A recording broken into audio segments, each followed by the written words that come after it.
Hello everyone, I am Dr. Jayesh Sardara, a senior consultant neuro and spine surgeon at Fortis Hospital Mulund. आज हम बात करेंगे spine का damage कैसे रोकें। Neck pain and back pain ये ऐसी one of the most common disabling problem है वर्ल्ड वाइड कि कहीं ना कहीं हर एक पर्सन को लाइफ में ये बिल्कुल होगा, particularly 35 to 50 years of age में। तो कैसे इसको रोकें? सबसे इम्पोर्टेंट, सबसे पहला आपको जो करना है वो है लाइफस्टाइल मॉडिफिकेशन। किस तरह से हमारी स्पाइन और डिस्क को हम सेफ रखें। सबसे इम्पोर्टेंट है posture, change in the posture. हम ऑफिस में गलत तरीके से बैठते हैं, गलत ढंग से सेडेंटरी लाइफस्टाइल में जीते हैं। सो बैठने के लिए पहले आपको ये समझना होगा कि हमारी नेचुरल स्पाइन फिजियोलॉजी क्या है। स्कल का सारा वेट एंड बॉडी का सारा वेट पेल्विस पे होते जाता है। तो आपको ये समझना होगा कि 3 spine, cervical spine, dorsal spine जो 12 वर्टिब्रा है और 5 लंबर स्पाइन। सर्वाइकल स्पाइन का नेचुरल शेप है C shape, reverse C. Dorsal spine का नेचुरल शेप है नॉर्मल सी। लंबर स्पाइन का शेप है रिवर्स सी। और ये पूरा पेल्विस लंबर स्पाइन के पीछे जाता है और तभी आपका हेड का वेट एंड बॉडी का वेट पेल्विस से होके जाता है। और ये जब नेचुरल स्पाइन कर्व जब मेंटेन रहता है तब स्पाइन सेफ है। गलत तरीके से बैठने से, बिल्कुल एक्सरसाइज ना करने से और सेडेंटरी लाइफस्टाइल से ग्रेजुअली समय रहते रहते ये डिस्क डैमेज हो जाती है, क्योंकि पीछे स्पाइन को सपोर्ट करने के लिए erector spine muscles and extensor spine muscles होते हैं जो उसको सीधा रखते हैं और ये मेक श्योर करते हैं कि बॉडी का वेट पेल्विस तक जाए। सो हमें क्या करना है, हमारी नॉर्मल फिजियोथेरेपी से, हमारी नॉर्मल एक्सरसाइज से या कुछ बैठने के तरीक़ों से हमें ये एक्सटेंसर स्पाइन मसल को स्ट्रॉन्ग बनाए रखना है। सो हम कैसे करेंगे? Luckily normally available market chairs हमेशा नेचुरल स्पाइन कर्व्स को फॉलो करती है, जैसे कि ये डोर्सल स्पाइन का reverse C shape, lumbar spine का नॉर्मल सी शेप। यहाँ पर पेल्विस के लिए भी उसने नेचुरल स्पेस दी गई है। सो हमें क्या करना है, इसको फॉलो करना है। ज़्यादातर सेडेंटरी लाइफस्टाइल हमारी ऑफिस वर्क में हम या तो ऐसे बैठते हैं edge of the corners of the chairs में और ज़्यादातर झुके हुए रहते हैं। इसका प्रॉब्लम क्या है?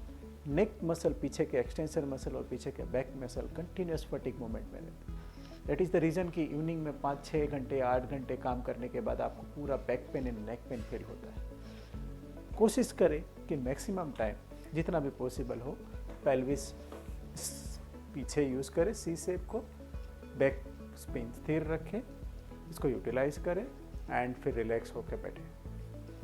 गर्दन पीछे रखने से आपका हेड और बॉडी का पार्ट पेल्विस पे जाएगा। अगर आपको maximum day of the life 70% day में अगर आप ये सिटिंग पोस्चर इस्तेमाल करें, सो मुझे लग रहा है कि द लॉन्ग टाइम आपकी स्पाइन सेफ रहेगी। दूसरा है सबसे इम्पोर्टेंट एक्सरसाइज। तो दोस्तों, आपको जान के आश्चर्य होगा, अगर 6 माइल रनिंग करेंगे तो भी 10 मिलीग्राम मॉर्फिन रिलीज होता है ब्रेन में, जो हमारी ऑटोमेटिक नेचुरल दवाई है। सो एक्सरसाइज बहुत ही ज़रूरी है, particularly half an hour in whole of the day. Third important चीज़ है योगासन, जैसे कि भुजंगासन कर सकते हैं। भुजंगासन विल बी हेल्पफुल, जो हमारी ये तीनों cervical, dorsal, thoracic and lumbar spine को नेचुरल स्पेस में रखती है। 5 से 10 मिनट हो सके तो डेली भुजंगासन करें, जो आपके पीछे के एक्सटेंसर स्पाइन मसल को बहुत ही स्ट्रॉन्ग बना के रखें। डाइट में मेनली जो स्पाइन पेन होता है, बैक पेन होता है, नेक पेन होता है, उसका कारण होता है इन्फ्लामेशन में रिलीज होता है ऑक्सीडेंट। तो हमारे डाइट में नेचुरली हमें एंटीऑक्सीडेंट बढ़ाना है, जिससे करके आगे जाके भी अगर आपका पेन हो, आपको नर्व डैमेज हो, वर्टेब्रा डैमेज हो, तो उसका हीलिंग जल्द से जल्द हो जाए। सो हमारे बॉडी में ऑक्सीडेंट और एंटीऑक्सीडेंट की मात्रा का बैलेंस बनाए रखना। सो हम कैसे करेंगे? सबसे पहले ऑक्सीडेंट ना लें, ऑक्सीडेंट की मात्रा डाइट में कम करें। Alcohol, smoking, junk food, soft drink, ये सारी में भरपूर मात्रा में ऑक्सीडेंट होता है। रिफाइंड कार्बोहाइड्रेट जैसे कि वाइट ब्रेड वगैरह, तो ये चीज़ें ना लें, इस चीज़ों को अवॉइड करें। क्या ले सकते हैं?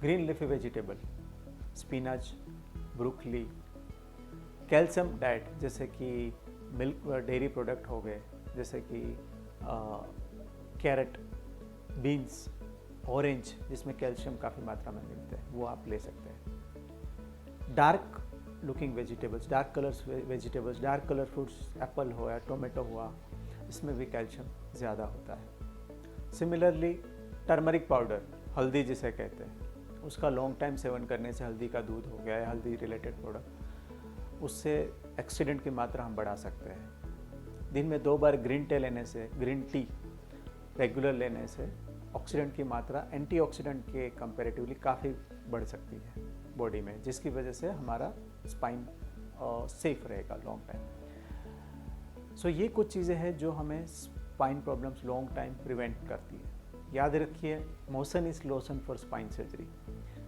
एक कुछ गलत धारणा है जैसे कि अगर बैक पेन हुआ तो आपको लॉन्ग टाइम रेस्ट चाहिए, नहीं, 6 से 7 डेज रेस्ट ज़रूरी है। उसके बाद ग्रेजुअली आपको एक्सरसाइज करते रहना चाहिए आपके स्पाइन सर्जन्स या फिजिसिस्ट या फिजियोथेरापिस्ट की सलाह की वजह से। Thank you so much.